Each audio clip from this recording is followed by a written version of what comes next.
Bonjour à tous et bienvenue sur la chaîne. Alors clairement nous avons un problème avec cette nouvelle sortie de Turtle Beach. Ici le Flight Deck propose d'excellentes idées, mais malheureusement il faudra certainement attendre plusieurs mises à jour pour que le niveau de ce pack devienne correct. Je m'explique. Premièrement, il est mentionné ici que le Flight Deck est compatible plug and play avec Microsoft Flight Simulator. Eh bien c'est faux. Regardez mon live, regardez dans les commentaires, regardez sur Discord. Il n'y a simplement aucun profil disponible pour le Flight Deck dans Flight Simulator. NANI ? Il faut donc tout faire manuellement, et ça prend du temps.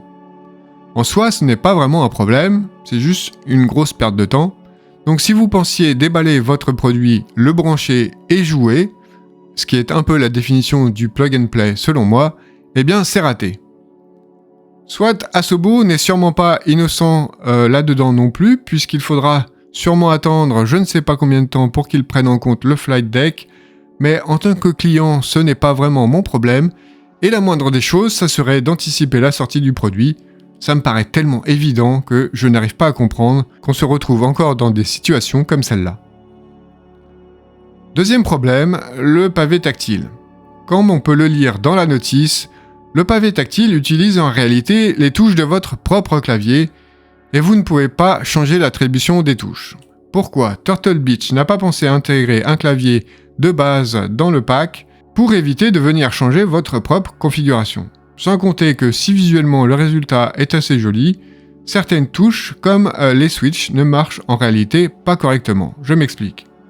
Les boutons tactiles sont codés en dur, donc par exemple, le bouton 1 de l'écran 1, c'est la lettre B. Et cela ne pourra pas être modifié, déplacé ou échangé avec une autre touche de votre clavier. Donc le problème des switches de l'écran, eh bien ce ne sont pas vraiment des switches, c'est juste un bouton. Le switch est attribué à une seule lettre. Et donc par exemple, si vous vouliez que le bouton 1 de l'écran 1 soit fait pour activer ou désactiver vos feux de navigation, vous iriez dans le jeu pour attribuer la lettre B à l'action d'allumer ou d'éteindre les feux de navigation. Le problème, c'est que le switch a normalement deux positions, on et off. Mais ici, on envoie seulement le signal de la lettre B pour passer à la position on. Mais lorsqu'on veut passer à la position off, ça ne fait rien. Il faut revenir à la position initiale pour redéclencher la deuxième action. Donc clairement, ce n'est pas un switch.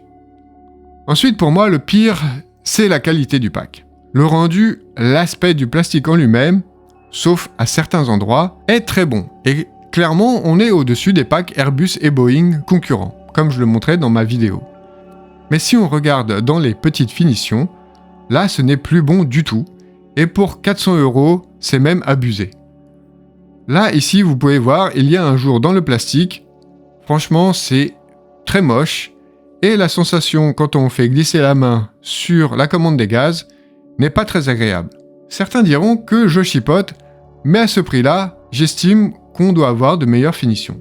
Et je ne parle pas des plastiques qui bougent sur les côtés, et de certains boutons qui semblent fragiles, et de 2 boutons qui étaient cassés directement quand j'ai ouvert la boîte. Enfin, les 2 derniers points de déception. En premier, le réglage de la hauteur du manche, on ne peut que l'agrandir, et comme il était déjà trop grand de base pour moi, c'est dommage. Pour finir, je note aussi l'absence de détente physique sur la manette des gaz, donc en fonction des appareils avec lesquels vous volez, ça a un impact sur l'immersion, même si évidemment on peut régler les détentes de manière virtuelle pour avoir l'effet voulu. Le principal point positif de ce pack pour moi, c'est le manche. Le contrôle des avions est vraiment très agréable, très fluide, et la sensation en vol est probablement la meilleure que j'ai eue à ce jour. Alors peut-être qu'avec des mises à jour, le Flight Deck deviendra sympa, mais en attendant, je ne le recommande pas. Pas étonnant que Turtle Beach ait si peu communiqué autour de la sortie de son nouvel accessoire au final, et seulement quelques jours après son lancement, on voit que le prix est déjà en baisse sur Amazon, ce qui en général n'est pas très bon signe. Personnellement, j'ai fait un retour à l'expéditeur à cause de tous les points mentionnés au-dessus et des 2 boutons cassés. C'est donc une déception pour ma part. Et voilà, c'est tout pour aujourd'hui. J'espère que cette vidéo vous aidera dans votre choix, mais évidemment, je vous encourage à en regarder plusieurs. Merci d'être passé sur la chaîne et à bientôt. Bye bye.